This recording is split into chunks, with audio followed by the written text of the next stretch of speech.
Hello and welcome to week 17. This is it, last week of English 111 online, Shaw University Spring Semester 2018. What are we doing? Well, basically, we are doing two things. Post-test. So at the beginning of the semester, you took a pre-test. This is the post-test. You just click on this and boom, baby. Just take the post-test. You will get graded on this, so make sure you do your best.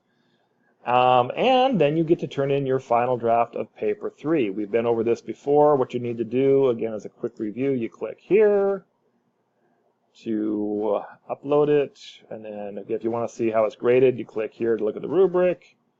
And then you just click Submit Paper to submit the paper. Yeah, we've done that before, so this is not new.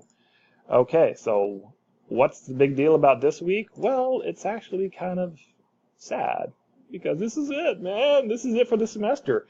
After you've taken the post-test and after you've submitted the final draft of paper 3, that's it. There is not a final exam for this class. There isn't. No, there isn't. That's it.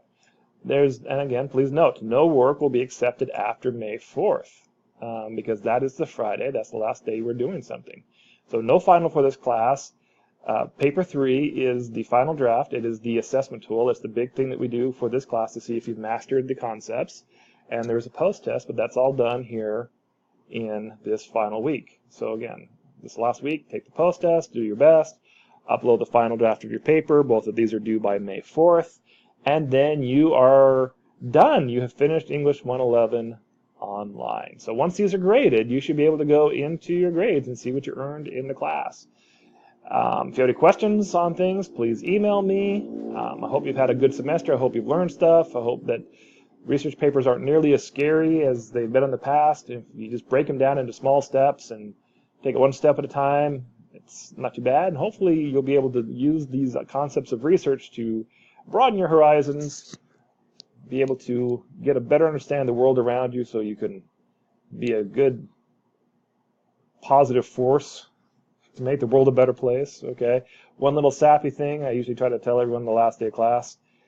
Strange concept, but I really think the world would be a better place if everyone was just nice to everybody else. You may not agree with them.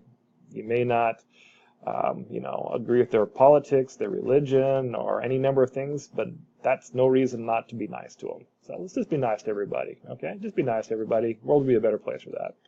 All right, have a wonderful summertime. And good luck with everything in the future. That's it. Bye.